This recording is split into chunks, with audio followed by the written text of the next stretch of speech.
Hi, everyone. Welcome to this team training webinar. My name is Peter, and I'm a technical support associate here at Upkeep. Today, we're going to dive into the ins and outs of this product for a technician user on the mobile app.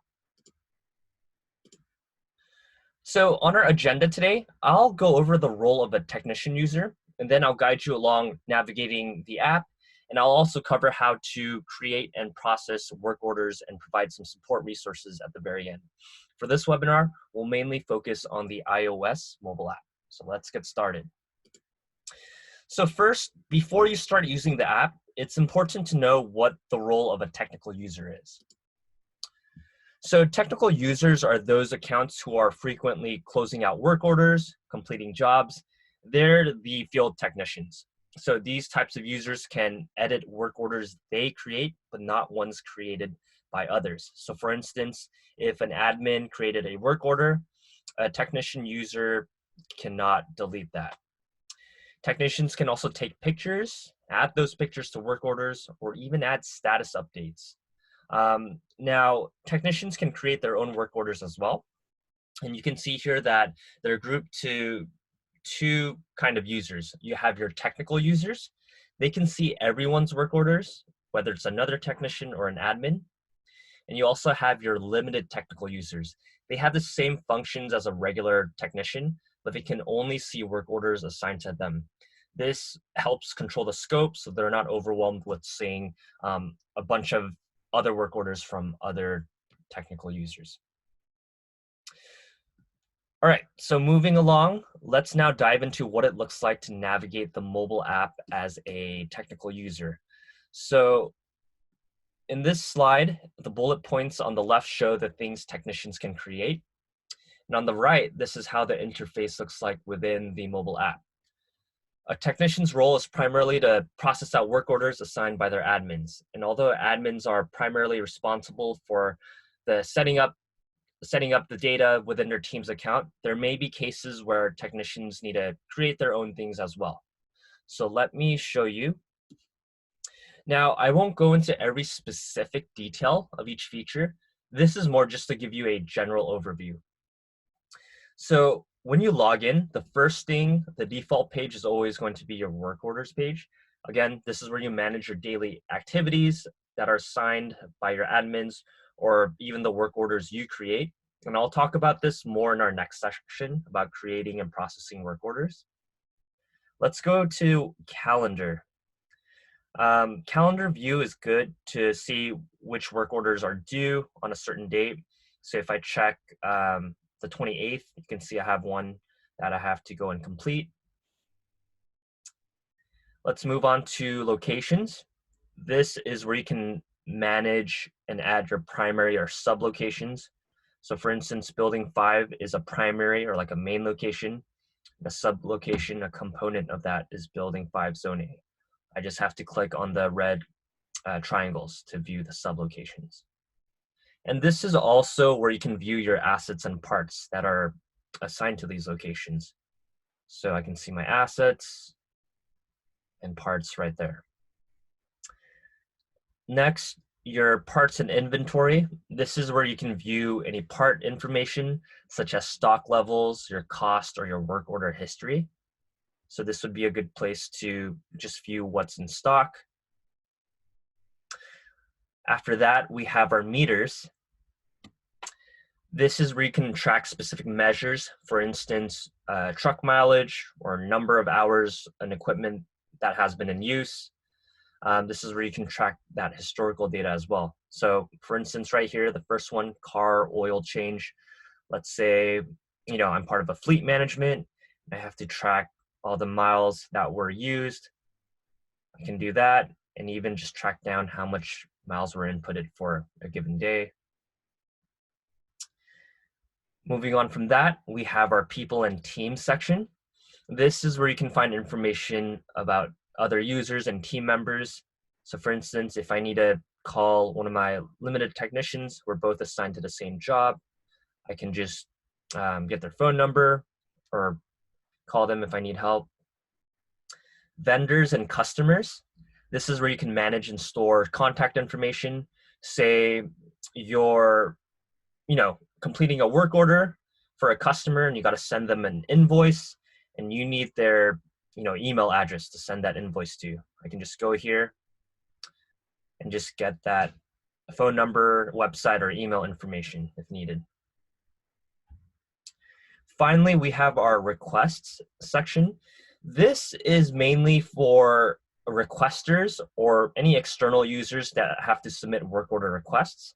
So essentially what happens is once you submit a work order request, this gets approved by the admin. So technicians are mainly just creating or processing out work orders. So this doesn't really apply to them. But in that one-off scenario where a requester user has died and they need help, maybe a technician in this case would need to create one if the admin tells them to do so.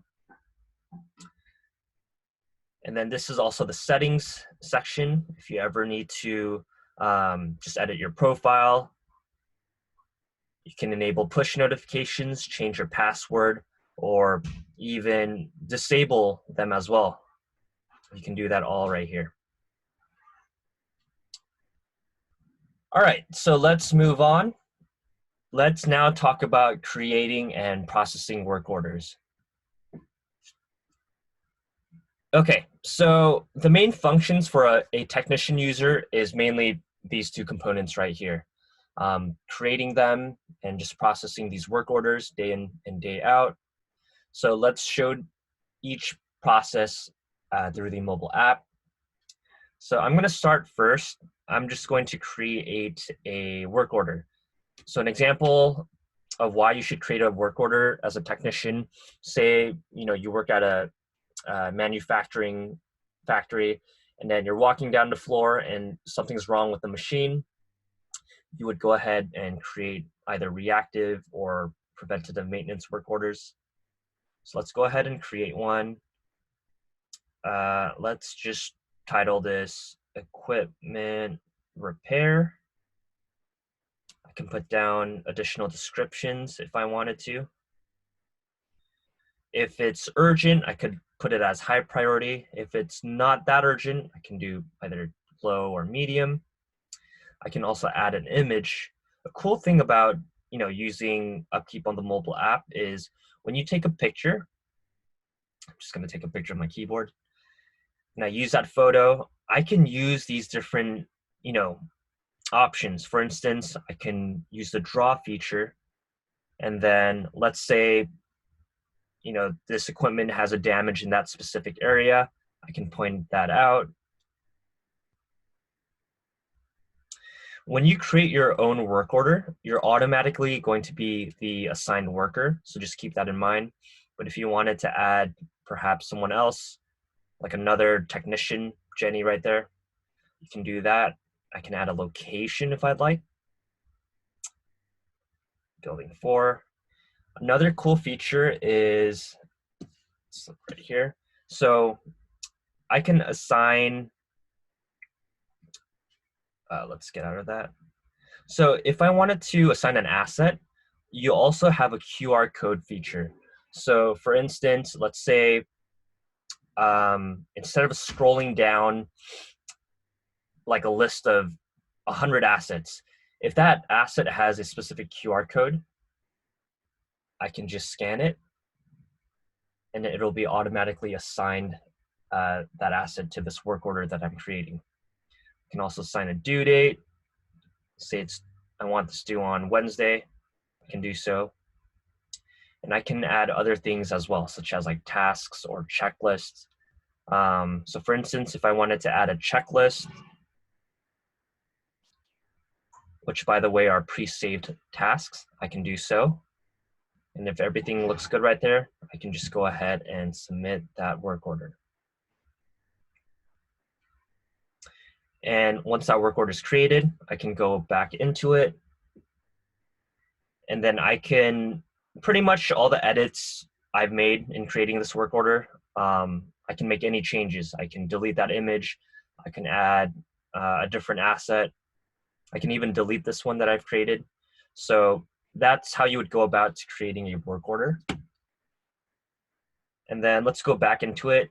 So I created a reactive work order, but if you wanted to have like a repeating schedule, So say, it's like a weekly thing that I'm always repairing this same machine. Or if it's like an inspection that you want to do, you can even set it for like every week or every month, or even certain days of the week.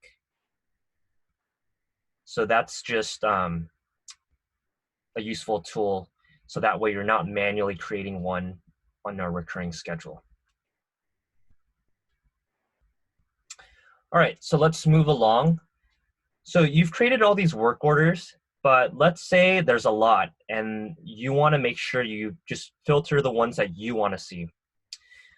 What you notice is right here, these are your primary filters. So I can look up certain work orders that I've bookmarked.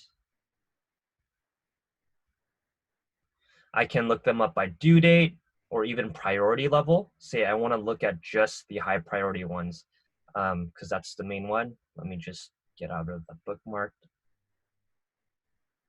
Okay. If I wanted to even just see all the completed ones I've done, I can just press the status filter, check mark complete and done.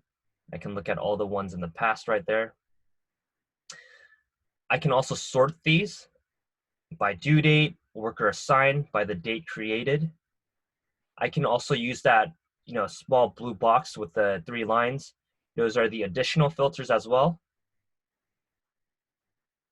So this is good if you want to filter your work orders even more. For instance, let's say you want to view just the only repeating ones. You can do that as well. And then you can always reset those filters. But that's a way to manage all the work orders that shows up in your queue. All right, so let's now talk about processing work orders. So on the web app right here, I'm logged in as an admin user. And then as an admin, I created this work order called HVAC repair, and I assigned it to Jimmy, who's logged in as the mobile app user. All right, so let's see what that looks like. So here you can see HVAC repair.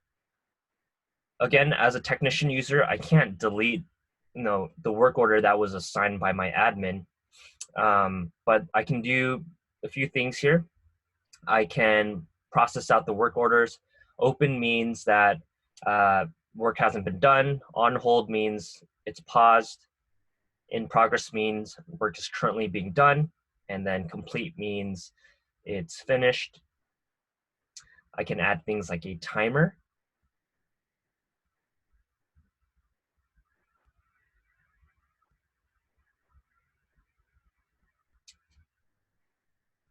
And then also what I can do is right here on the top where it says updates,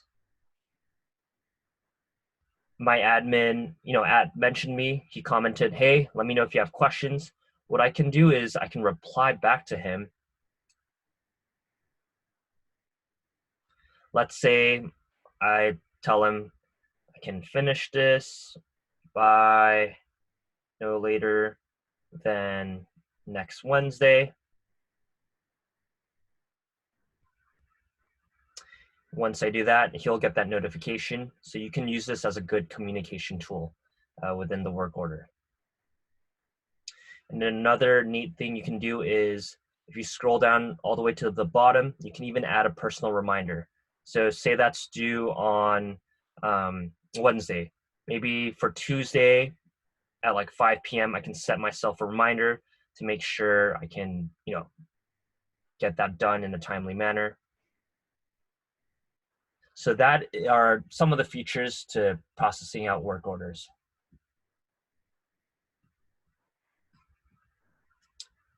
Okay, so that finally wraps up the demonstration part. We have resources to provide additional guidance that you need in case you need troubleshooting assistance or even have just general questions. So that wraps up this team training webinar. And again, feel free to reach out if you have any questions because we're always happy to assist. And technicians, thank you for the work that you do. Your jobs are not easy and you all are truly the heroes of maintenance. So thank you. And until next time, we'll talk to you soon. Goodbye.